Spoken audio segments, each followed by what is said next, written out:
So, as many of you may already know, ever since Season 2 has come out, many people have been complaining about it. And generally speaking, the Tekken 8 community is upset and they do not like the direction in which this game is going. And many people complain about the balancing issue that this game has. Whereas I, as a game developer, have always, even during the Tekken 7 days, thought the game was not very well designed. And a lot of the game had to do with guessing what the other person is about to do and not being rewarded well enough for winning turns or not being punished enough for losing turns. So that is what basically the what I think about Tekken 8 right now. It's that if you have a design where you have a game based on punishment and plus frames, then you also are giving tools to the characters or the players to counter the entire thing that makes this game be what it is. So let me just go ahead and take a look at some of the replays that I have, and these replays are basically going to hopefully illustrate the point that I'm trying to make. So for some reason, one of my quick matches, the one that I recently had, is not available for whatever reason. So we're going to take a look at the Xiao Yu match that I've had with this person called Sarah, and then I'm going to take a look at this match right here, which is going to be this Aphrodite match right here. So first of all, let's take a look at this match right here, which is going to be the second match over here.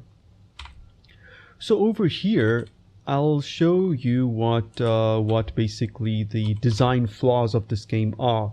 And I know Xiao Yu is basically a evasive character, and a person should know a bit about how the evasion occurs.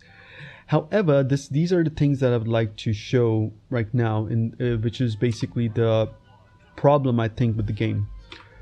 So the first problem is that -6 is reaching into a crouch, right?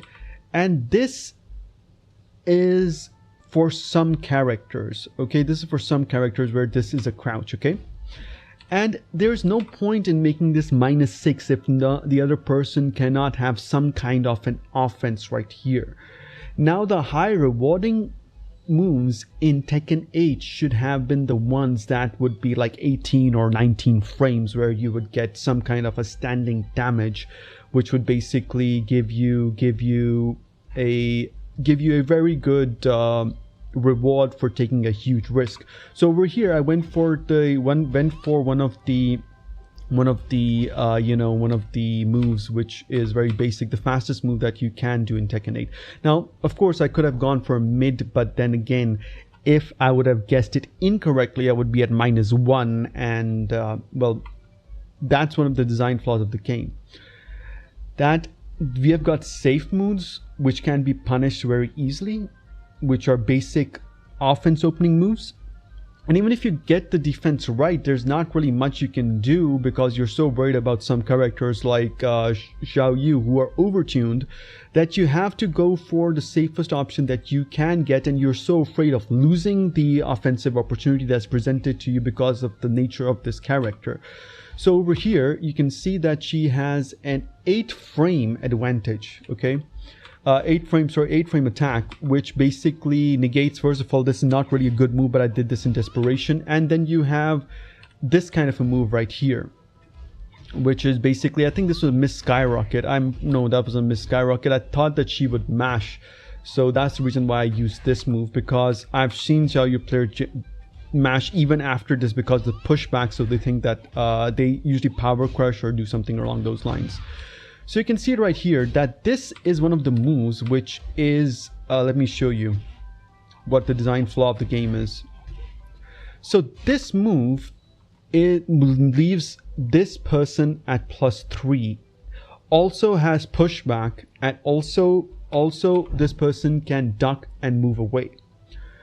So this puts, first of all, this person in a very bad situation where if they're +3, they should be able to use the plus frame advantages to do something. Instead, they had to move away and then they had to come up with some other move. So +3 is basically not really +3 because of pushback and everything. So this is basically another one of those examples where things are not very well. So now the hypnotic stance, which is right here. Now the problem is that this hypnosis stance, which is +9 by the way, okay? So she goes into +9 out of a single move, single heat frame, and now the problem with this kind of heat engager is that even if I try to challenge it or sidestep it, there's always a chance that the other person has some kind of a counter. So giving a full options to the player means that you're basically guessing what the other person might do. The other person might power crush, they might use a homing move which will catch your sidestep, they might use a fast move which will counter your power crush, which is basically the flaw right here that I think is in this game. And that's the reason why I basically stopped playing it. I gave this game a chance, but now I'm not going to. So over here you can check this out, that look at the pushback that I have from this. I'm at 0 and I've got pushback. What is the point of giving 0? Like, what's the point of making us neutral if you're going to give so much pushback that I have to use some of my frames to literally move forward? Now, this isn't a 0. This is not a 0, because had I moved forward a bit, I would have gotten caught by this launcher that Xiao Yu has, this one that this person whiffed. Now the reason why I did not really whiff punish it, I had a 14 frame whiff punish, was because I was so afraid that this person might do something which happens in this game which causes people to miss. I wouldn't have missed that necessarily, but I was so afraid of launching any kind of attack from here, even though it was likely that I would get a punish. So instead I went for a throw. I was like, okay, so this person not spamming and stuff like that. So again, another design flaw is that if she has 12 frames advantage, what the hell was that pushback? What the hell was that pushback? That pushback is 12. It's not in your face kind of a game, which is basically a design flaw again. And now you have got +9, and now I have to guess whether it's going to be I think I ducked here, I'm not sure what it was. I think I tried to sidestep, right? And take a look at this. Take a look at this. Take a look at this one. So over here, what I have is I sidestep. I go over here. I guessed the low attack. I guessed the low attack, and my attack went over her head. Now this is another design flaw in this game. The thing is, you're not really rewarded for the like you're not really rewarded for basically guessing things right for certain characters, and this is not consistent, you see. So in a game, if you are not rewarded for guessing right in a game that is based on mix-up guessing, then you will basically stop playing it.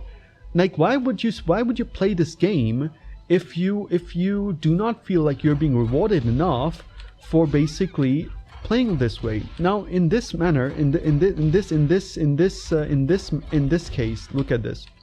So as soon as this game starts, this person power crushes, completely destroys my 11 frame natural combo. Completely destroys the 11 frame natural combo. Now this is where this move can basically be you know, high. This can basically I could have used a high crush over here, or I could have ducked. Now look at the animation of this move. Does this look like a high? I mean, does this look like a high? You tell me, does this look like a high? And now look at this person with the confidence that this person has, with a high at -3 decide to mash. Like, -3 decided to mash, okay? So tell me, if I was -3, right, and this other person is mashing, and I'm not being rewarded for that because I basically, because of a mash, you're not really rewarding me for it, why would I play this game? So another thing now, take a look at this one. +4, right?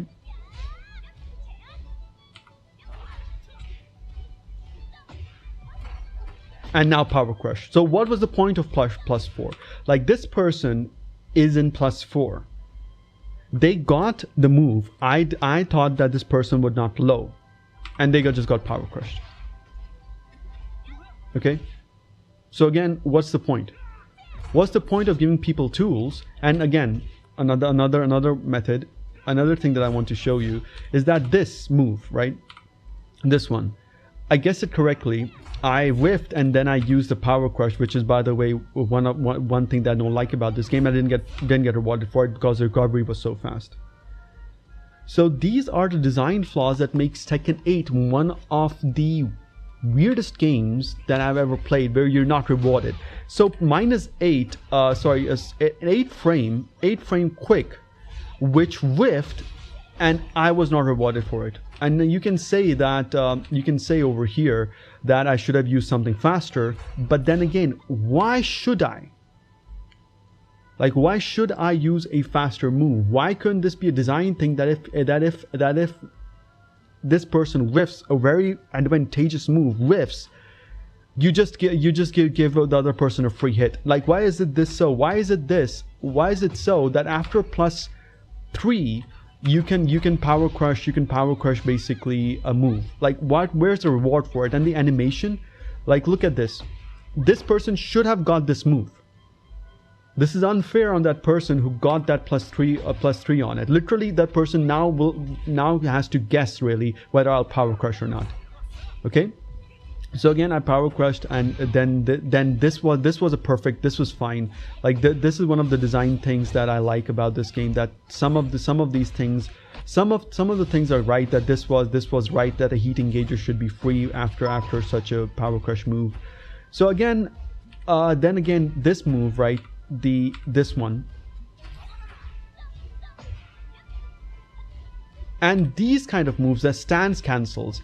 Now tell me, we are already playing a guessing game. Why on earth would you give some characters a stance cancel? Like, why would you do that? Why would you do that? And then again, this move, which is telegraphed as a high, right? Which is very similar to this move, by the way. This and then this are so similar looking. How can you guess that this is a high, basically, unless you lab?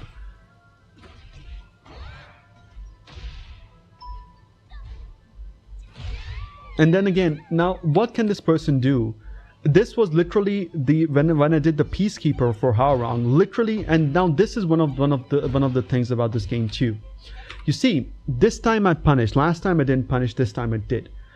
You tell me, why didn't I punish the last time? I was so afraid that this person, I'm late. Probably I'm late with the punish. I can be late with the punish. I can basically miss.